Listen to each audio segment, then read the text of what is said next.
Hey everybody, it's Abby. Welcome back to the channel. Welcome if you're new. I'm back to regular videos now. If you didn't see my catch-up video, I'll link that below. It's the last video that I posted. I haven't posted in a while, so I explained kind of where I've been, and I'm gonna have some more videos about stuff that happened then. I am wearing my old glasses, so I got these new ones, and they're supposed to be like anti-glare, but like this is all you can see the whole time, so these are a little better for filming, so I'll try to keep doing that if I can. It's just I can't do that for an extended period of time. Today's going to be about recapping my goals and my vision board for this past year, for 2019. I did an update video about in May or January, I think, about kind of where it was going. I did change a few things, but actually some of the stuff that I changed ended up happening, so I don't know, we'll see how next year goes. But so I'm just going to go over what happened this past year and then talk about my goals for 2020. And I totally lost. I had this awesome drawing, like I made just rudimentary drawings of like each little thing, and I lost that paper, so sorry. But the first thing on there was buying a house, and then I scratched that out and said I wanted to get a van. I don't know what's happening anymore. I still do want to get a van, even if I do like end up being in a house, because like just traveling I feel like is a little bit easier. I have traveled with my parents who have an RV. It's a little bit nicer to have home with you instead of having to like go back and forth from hotels and stuff. So even just like for week trips, and I could also use the van for my business because I'm trying to do more craft shows that I'll talk about later, and I need something to carry the stuff in. My car is really small, but it can fit a lot. It's a hatchback, so, but I still like a little bit more space would be nice. So I can have like a dual purpose kind of van thing. My next goal was to pay off $5,000 of debt, and I actually paid off $11,000 of debt. I know, I didn't even like keep track throughout the year. I knew it was over 5,000 definitely, but I looked through my budget app and it has a little report of like what all you've spent and how much you've kept in savings and that kind of stuff. And in the like debt category, I spent $11,000. So that is amazing. And actually that it does break it down like percentage wise, so that was 40% of my total spending, which is about where I want to be as far as trying to pay off debt. So hopefully next year I do plan to pay off the remaining debt really quickly. Next thing was to have a sewing studio, and I finally did that about a week ago. This is where I'm filming now. You recognize this background. It was my bedroom, and then I moved to the room across the hall where my brother used to be. He moved to the basement, so now I have an actual bedroom that's like I only sleep and I keep my clothes there. That's it. It's just nice to have a break from working because I was pretty cramped in here and it was not conducive to like being productive, and I didn't have enough room to keep my stuff, and to have my bed and my clothes and everything in here was just not working. So now I have my own space, and I've got new shelves put up, which is actually, I'm not like where I normally film at because I used to sit on my bed. So I have shelves there now. If I can like pan over a little bit, like I'm right next to the shelves.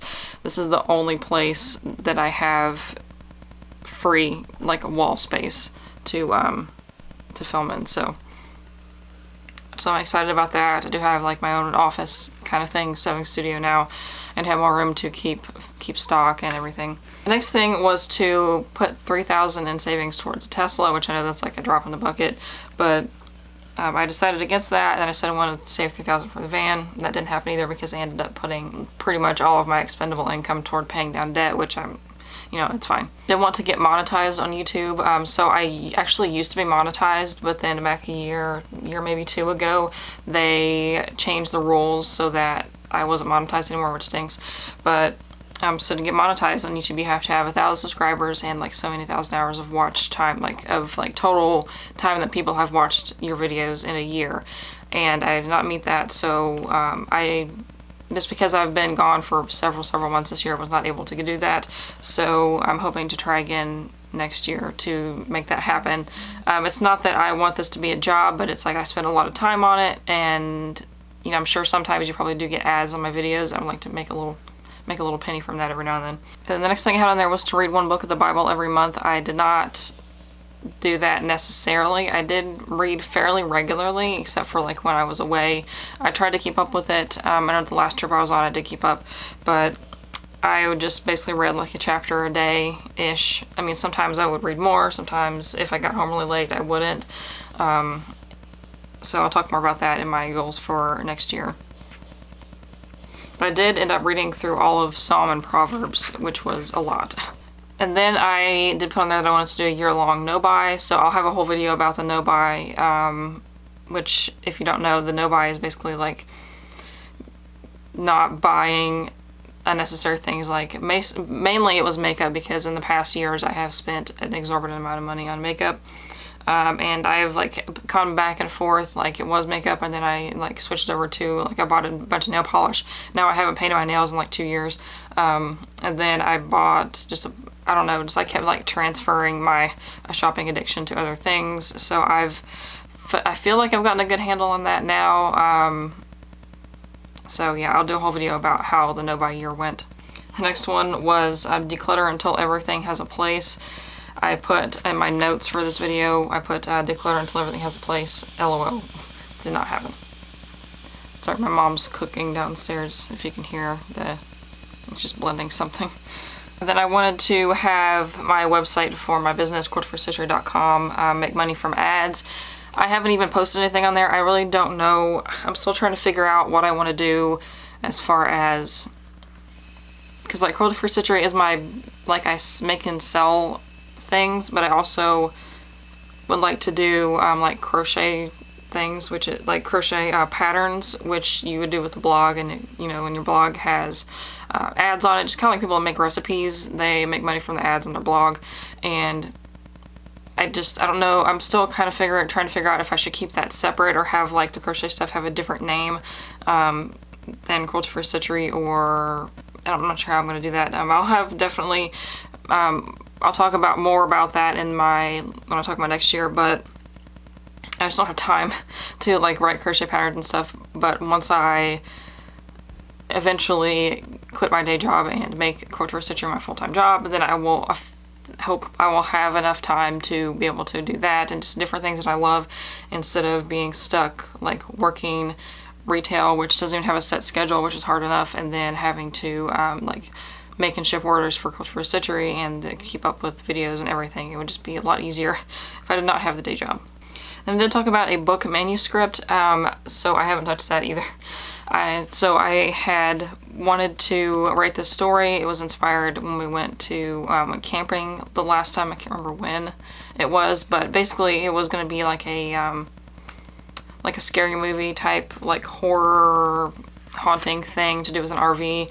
I thought it was a really cool idea. I can make it like kind of funny, I guess. I don't know, but that didn't happen. So I also want to write like nonfiction, like motivational, like the Christian kind of stuff, but that time. So I did want Quilter for Stitchery to hit 5 figures. I did hit 4 this year, but not anywhere close to 5 figures. So I'm going to try for that again next year, because I will definitely need to hit 5 figures just to be able to make a sustainable living off of it. And then I did want to do at least one craft show last year, or this past year, and I did. So check that one off. I did this one that there was a customer, it's regular at work. I work in the fabric department at a craft store, and she buys fabric a lot. She has a children's boutique kind of thing, and she told me about like doing craft shows, and I was like, yeah, I'd like to do one. And she said that she put one, like she presented one herself, so she offered me a spot in it, and I made a little bit of money, and I also made some good contacts from doing that. So she's putting on another one in May. I definitely want to do that one. And then I don't know, it was like that one, I feel like safe there, because like I know her and know what's going on and know what to expect. But then like other shows, I'm like, I don't know. But I'll talk more about that in the next, the 2020 goals. And I did want to release 3 product lines this year for my business, and I did do that. I released the reusable bags, the cloth wipes, and then I also have scrunchies now. So there's a few other things that I've been trying to work on, but I'm not quite getting them perfect yet. So once I do that, I'll release those. And And then I didn't want to have one wholesale account, and that's what I did. I wouldn't call it necessarily an account because we didn't like set up an agreement or anything, but they ordered some face scrubbies from me. I call them scrubbies, but they are the reusable cotton rounds that you can use instead of like the cotton pads to take off your makeup or apply toner. And the store that contacted me, actually met them at that craft show, and they want to buy some of my scrubbies for their face toner. So I sold them to them, and they actually, like 2 days ago, they posted them on their Instagram story. So I did share that if you want to go ahead and check out my Cruelty-Free Stitchery Instagram and Facebook and all that. So hopefully that turns into a regular thing, and then I am going to reach out to some more local stores pretty soon to try to get some more. And then I want to hit $500 a month in pattern sales. I didn't write any patterns, so that didn't happen. And now on to my goals for next year. So number one, I want to finish paying off my debt. Actually today, spoiler alert for my debt payoff video, but I did finish paying off my last credit card. So all I have left is my student loan, which is actually really, really small in comparison to other people's student loans. So that should be pretty quick. And then I want to save at least $5,000 just for a few months' expenses. Then I will quit my day job to work on Cruelty-Free Stitchery full-time, and I want to do that by June. So I think I'll do a whole video series about that, about the transition and just the small business aspect of it, like vlog style kind of thing. And the next one is I want to be monetized to get on YouTube and start vlogging, because I'll be at home a lot. I feel like it's kind of boring if I try to do a vlog that's like, oh, got up, go to work, come back, too tired to do anything. And then, like I was talking about with the Bible, I want to make daily devotions a priority and do like fasting regularly. So I know for me, if I try to set a goal like that, like to read a chapter a day or 2 chapters a day or whatever, I'm not going to stick to it because I'm going to feel like I have to catch up and it's too overwhelming, and I just end up not doing it. So I'm just going to say make it a priority. So I can look back at the end of the year and reflect and say, well, do I feel like I made doing that a priority? The answer is yes, I was successful. The answer is no, I need to work on it. I want to do like another modified no-buy type of thing, which see, I don't know if I want to call it a no-buy or not, because I feel like at this point I'm like leveled out, you know, with like buying stuff. So I don't know if I need to even call it a no-buy or not, but I feel like my spending habits have really changed. Like I am more hesitant to spend $100 on, you know, whatever I don't need, but except during Halloween when the Halloween decorations are out. That was a bad time for me. And I'm going to do round 2 of trying to get Cruelty-Free Stitchery to 5 figures. So that again is going to have to be a full-time income for me, just to be able to make that viable. That's why I wanted to save up a few $1,000s for expenses while I get it going. That way I don't have to worry about like keeping a part-time job or something. I couldn't go back down to part-time at my job if I wanted to. They probably wouldn't like that very much because I do a lot there. And so yeah, I just that whole thing is really scary, but also I'm so ready to be done with trying to balance everything, and just want to make it happen. Then I would like to do at least 1 craft show per month, and that's going to be kind of a challenge. There's plenty of them going on around here. I just trying to prepare for them is a little bit hard, and the last one I borrowed a lot of stuff like tables and everything from my friend, so I don't want to be like borrowing from her all the time, so I'll have to like get my own stuff and do like a modified setup, because I had a lot of like doodads all sitting around and like the display. I want to like simplify it and make it easy to put up, easy to pack up when it's done.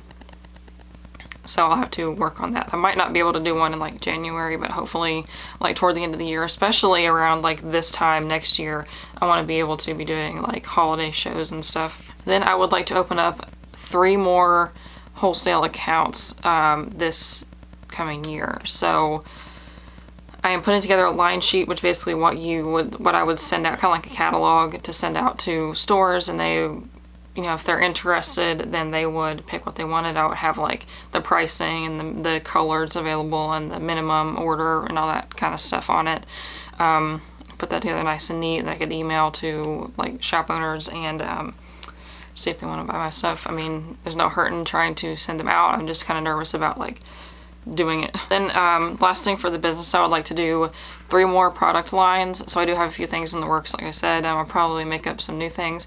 Also, something else that's not gonna be on here, like, because I can't really make like a hard goal out of it, but I want to do like one-offs kind of stuff where like I've got some material that I want to make, like baby quilts or whatever with, that I just like, that I would want to make, instead of feeling like I have to make everything. So I thought about doing that maybe just exclusively on my Facebook, where people could buy it from there instead of having to go through Etsy. But yeah, I don't know.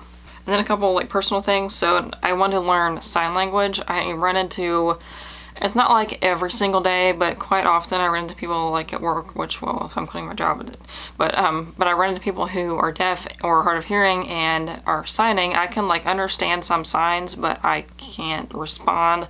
So I would like to be able to have a conversation in sign language, and I don't know, I feel like it's a useful skill to have. I mean, my own hearing is declining.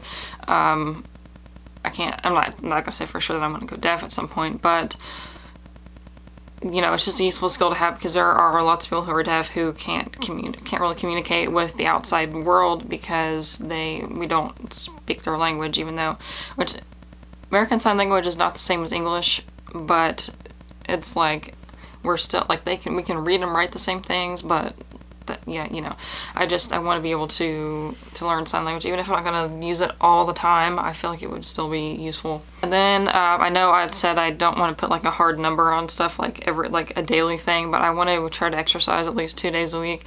Now I actually have floor space in my bedroom to like do stretches or whatever, and I'm not going to have like be running 5Ks or anything, but just something because especially if I quit my job, I'm not going to be as active. Like, I've been getting 8,000 to 10,000 steps a day working at retail, so if I'm working at home, I'm probably not going to get very many, so I'll need to do something to like move around and not get, you know, crippled. So that was the recap of my 2019 vision board and then my goals for 2020. This was a pretty long video. I feel like I've been talking for 20 minutes. Wow. So I'm going to be doing about 1 video a week, at least for now, and then if I have time, I'll do maybe 2 some weeks. Just let me know what kind of videos you want to see. I do have a pretty long list of ones that I want to do in the near future, and then also what you want to see included in like the small business videos or the debt paying or like the no buy kind of stuff. Just let me know what you want to see if you have questions or like specific things that you maybe would be helpful for you to know. And that's about it. So give this video a thumbs up if that was helpful or interesting, at least, I don't know. And subscribe to some of the other videos, and I will see you then. Bye.